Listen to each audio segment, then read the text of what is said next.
zealousness to really combat evil. But, empathy aside, isn't this a form of divination?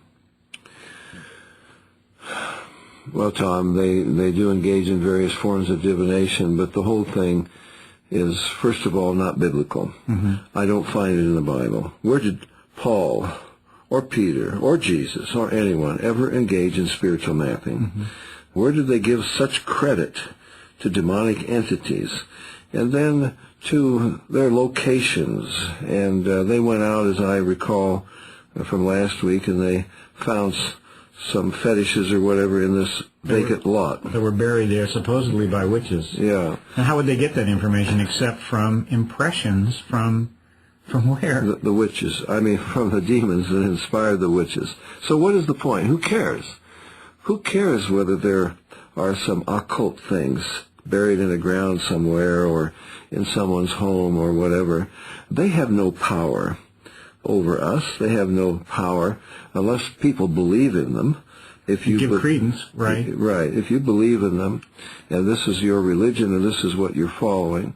But to imagine that you have to go out and you've got to pursue these objects and ferret them out and find wherever they are, and that this is what is preventing the gospel from bearing fruit in these neighborhoods. And once you do this, then you have set the people free. First of all, it's not biblical, as we said. Nobody ever engaged in this in the Bible that we know of. None of the great revivalists of history, Wesley, Whitefield, Moody, Spurgeon, you name them, the great preachers, you had great moves of God without anything like this being engaged in, both historically and in biblical times. And the idea that now we've got new techniques, I think we quoted C. Peter Wagner last week, that these are new techniques now that God has given us, and they're going to release millions of souls. You have to ask the question, why didn't God reveal this to us sooner? And in fact, why did the demons themselves reveal this if this is what is going to set people free from their power? Tom, it's a waste of time. People are spending their time now. They've got a new idea, and they're spending their time. And money. And we're going to get into some of the expenses that you have to go through to pull this stuff off. Right. Traveling to strategic locations, supposedly. You know, YWAM sent a team out to the northernmost, southernmost, easternmost, westernmost parts of the continents to pray strategically. I don't find anything like this in the Bible, and it's a delusion. Furthermore, Tom, it's been going on for a long time.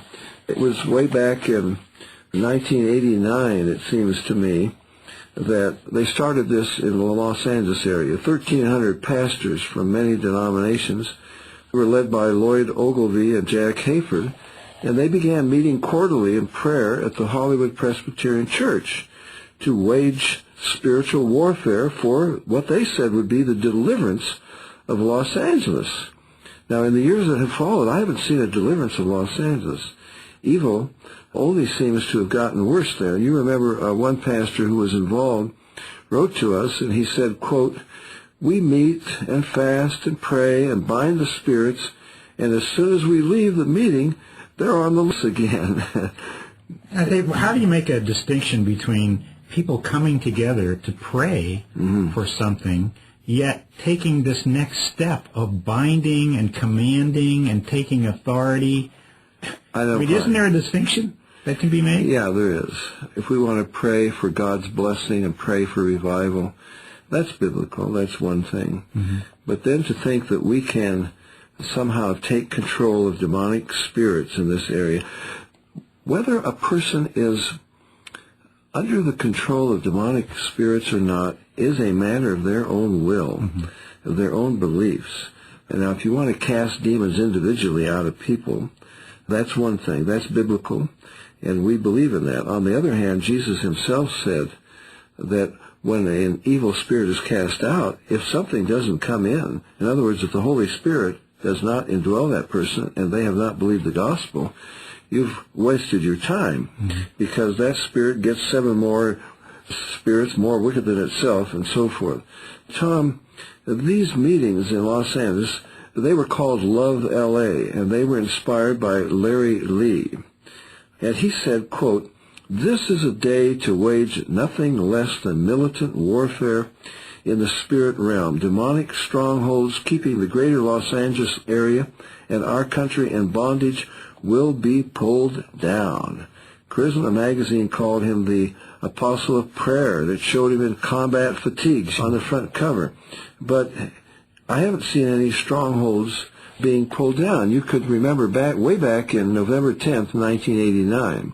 Now, we're talking about 11 years ago. Mm-hmm. This has been going on for a long time. We can check out what's happened since and see if this has been effective. Well, the Miami arena rang with the songs, prayers, and victory shouts of about 10,000 enthusiastic Christians. They had been promised a spiritual breakthrough by Larry Lee. They were backed by 430 local pastors, and they were demonstrating unity that we've got to have. And Lee, he's speaking to them now. He identified specific spirits of violence, drugs, witchcraft, greed, and so forth that he said were dominating Miami. And he vowed, I'm quoting him, "These spirits will not dominate this area," unquote. He even declared that God had showed him the strong man of greed, holding back the wealth of the wicked, wealth which belonged to Christians, and that, I'm quoting him again, "If we bind the strong man of greed, the wealth of the nations will be given to the church and to individual Christians." And he got this audience so excited they joined him in wielding an imaginary sword, hacking this demon of greed to pieces.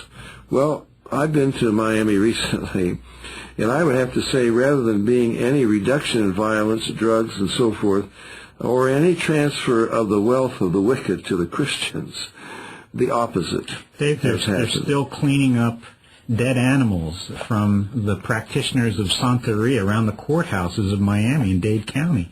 So nothing has changed. Things have, at least from some perspectives, have gotten worse. But let me... So Tom, It's a delusion. And a lot of time and effort and money, as you say, has been spent on this. Why don't we get out and rather preach the gospel? Okay, it's a delusion. Yeah. But there is another side to this that has, I think, both of us even more concerned. There are methodologies and techniques in these practices. Now, how do these approaches to spiritual warfare, they really differ from the very things that shamans and witches and those who are into sorcery, how different is it than what they're doing? They don't differ. It's hocus pocus. In other words, a witch doctor, when he slits the rooster's throat, he sprinkles the blood in a certain pattern, he mumbles a formula. Bingo, something happens in the spirit world. It's like the rituals, the sacramental rituals of whether it's the Catholic Church or the Orthodox Church or the Episcopalian Church. Right, the high church of whatever denomination. You go through these rituals and you think that this has some efficacy or has some power. Sacramentalism. That's exactly what it is. And so they're involved. I call it hocus pocus. I'm sorry.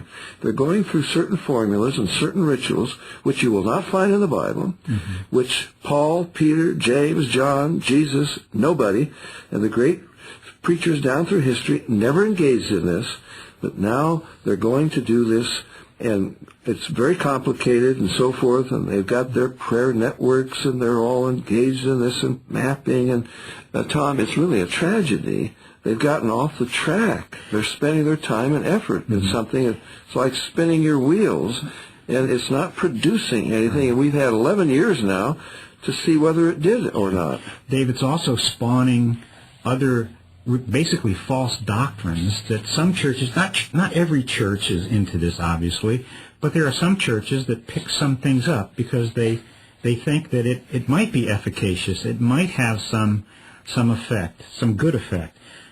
One practice in this movement is the breaking of generational curses. And I think they base it on Numbers 14:18, and there's a similar verse in Exodus, I think it's 34:7. The Lord is long-suffering and great mercy, forgiving iniquity and transgression, and by no means clearing the guilty, visiting the iniquity of the fathers upon the children unto the third and fourth generation. The idea being that our forefathers were cursed in some way for something that they did, and now this curse has come down through the second, third, fourth generation. And